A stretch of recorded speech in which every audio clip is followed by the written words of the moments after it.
अनवर कादरी उर्फ अनवर डकैत, जो कि लव जिहाद के लिए फंडिंग का एक पूरा गैंग चला रहा था।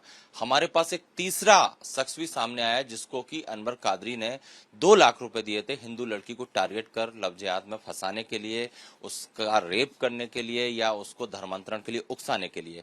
इस पूरे मामले में जितनी भी पीड़िताएं हैं जो लव जिहाद का शिकार हुई हैं, उनकी कानूनी लड़ाई, और बल्कि कानूनी लड़ाई से पहले थाने में एफआईआर लिखवाने तक की जो लड़ाई है वो बीएसपी के प्रांत विधि प्रमुख जो हैं अनिल नायडू जी, उन्होंने लड़ी है।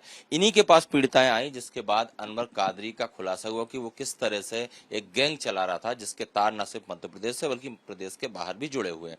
अनिल जी, कैसे आपको इनपुट्स मिले जिसके आधार पर आपने इस पूरे गैंग का, अनवर कादरी ने जो एक नेटवर्क चला रखा था लव जिहाद के खिलाफ फंडिंग करके लड़कियों को टारगेट करवाने का, कैसे आपके पास इनपुट मिले? जब पीड़ित बच्चियों को कहीं न्याय नहीं मिल रहा था तो उन्होंने हमारे कार्यकर्ताओं से संपर्क करा और उन्होंने सारी घटनाएं बताई कि ये 2 लड़के हैं जो हमें ब्लैकमेल कर रहे हैं। दोनों लड़कियां अलग अलग थी।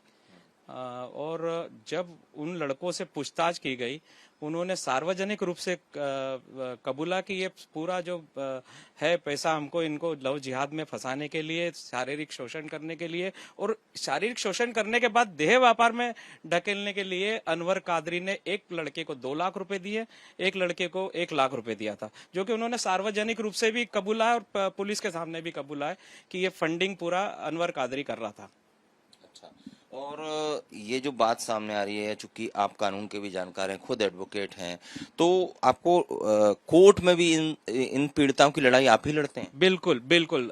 एफआईआर लगा करने से लेकर उनको आखिरी तक, जब तक प्रकरण चलेगा, जब तक पूर्ण सहयोग विश्व हिंदू परिषद लीगल टीम करती है, जिसमें महिला अधिवक्ता भी हैं, हाँ, पूरी पुरुषों की भी टीम है जो संपूर्ण रूप से बच्चियों की मदद करते हैं। अच्छा, एक नया नाम सामने आया, एक नया वीडियो आया है, शेख अरवाज जिसका नाम है, शहडोल का रहने वाला है, इसकी क्या जानकारी है?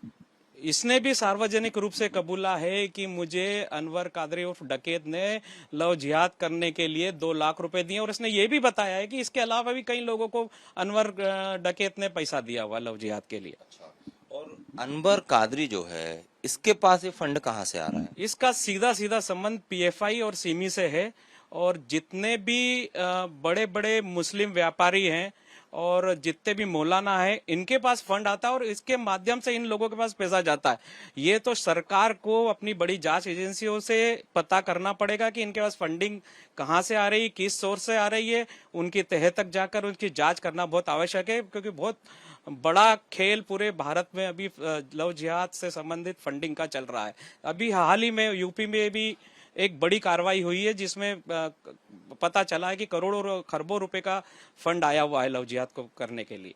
जो बाबा जो वहां से बाबा, एक झिंगुर बाबा या झंगुरी बाबा है, उनके और उनके विरुद्ध मैं बहुत धन्यवाद दूंगा योगी सरकार को, जो उन्होंने बहुत प्रभावी कार्रवाई की है। झिंगुर बाबा से अनवर कादरी के तार जुड़े हैं? ये अनवर कादरी की गिरफ्तारी और पुलिस की पूछताछ और जांच एजेंसियों की पूछताछ के दौरान तो मेरे को लगता है कि ये तथ्य बिल्कुल सही रहेंगे कि इसके संबंध कहाँ कहाँ है, कहाँ से इसको फंड आ रहा है। क्या देश के बाहर से भी फंड आ रहा है? बिल्कुल हो सकता है। हमारी जानकारी में तो है कि इनको पूरा विदेशों से, गल्फ कंट्री से या मुस्लिम कंट्रियों से पैसा आता है। जब भी इतना पैसा ये खुद के ऊपर भी खर्चा कर रहे हैं, अपने ऐशो आराम पे भी खर्चा कर रहे हैं और देश के विरुद्ध भी खर्चा कर रहे हैं। आप सर बताइए, आपकी टीम मैदान पर रहती है जब इस तरह के केस सामने आते हैं, इस केस में क्या हुआ था जिसके बाद अनवर कादरी का पूरा जो काला चेहरा है वो समाज के सामने आया? अनवर कादरी डकैत का काला चिट्ठा जब उस महिला पर अपने जो बच्चों के द्वारा किसी विश्व हिंदू परिषद के पास में आया, तो उसमें ये बताया गया कि कैसे उनको जो जिहादियों को फंडिंग करना और उनको बहला उठा कर उनसे वेश्या जैसा धंधा कराने का उनको बरगलाना और लड़कियों को लव जिहाद में फंसाकर उनसे मतलब टारगेट करके किसी मतलब उनका शरीर पूर्वक करना। तो फिर जब हमारे कने सूचना आई तो फिर हमने तुरंत अनिल जी भाई साहब के सोच में संज्ञान में डाला। उन्होंने पूरे इस संज्ञान में लेकर पीड़िता की कहानी सुनी और जब उन जिहादियों को पकड़ा तो उन जिहादियों ने यही जवाब दिया कि हमें अनवर कादरी ही हमें सपोर्ट करता है, हमारे पीछे उनका ही हाथ है और हमें हमारी औकात नहीं कि हम इतना बड़ा फंडिंग कुछ इतना वो खर्चा कर ले, हमको फंडिंग अनवर कादरी देता है। तो अनवर कादरी जैसा एक व्यक्ति नहीं है इंदौर में अली बाबा 40 चोर का हमने पुराना इसके कहानी सुनी है। तो अली बाबा नहीं, डकैत बाबा 40 चोर इंदौर में और भी जिहादी लोग हैं। मैं सरकार से, मध्य प्रदेश सरकार से और केंद्र सरकार से मांग करता हूं कि अनवर डकैत को फंडिंग कौन दे रहा है, कहां से दे रहा है, कौन नेता उसको सपोर्ट कर रहा है, कौन बचा रहा है। जब झाड़ू जब उत्तर प्रदेश के उनके यहाँ पे बुलडोजर बाबा योगी बाबा चला सकते हैं, तो ये डकैत बाबा के घर पे बुलडोजर क्यों नहीं चल रहा? किसके संरक्षण में ये मतलब बचा हुआ है? मतलब आप डिमांड कर रहे हैं कि अनवर कादरी के घर पर बुलडोजर चले? अनवर कादरी के घर पर बुलडोजर चलना चाहिए, क्योंकि मैं ये बोलता हूँ कि योगी बाबा की आत्मा हमारे मध्य प्रदेश में आना चाहिए। हम मांग करते हैं, और वो मांग करने से अगर उसका बुलडोजर चलेगा तो एक एक हिंदू की आत्मा को शांति मिलेगी। एक एक बहन को, हिंदू बहन जो लव जिहाद की शिकार हुई है, जिनकी हत्या हुई है 36 टुकड़ों में, उनकी आत्मा को भी शांति मिलेगी, और हर हिंदू संतुष्ट होगा अगर उनके घर पर बुलडोजर चलेगा। तो देखिए, बीएसपी के विधि प्रांत प्रमुख हैं जो अनिल नायडू जी, और एक बीएसपी के कार्यकर्ता हैं।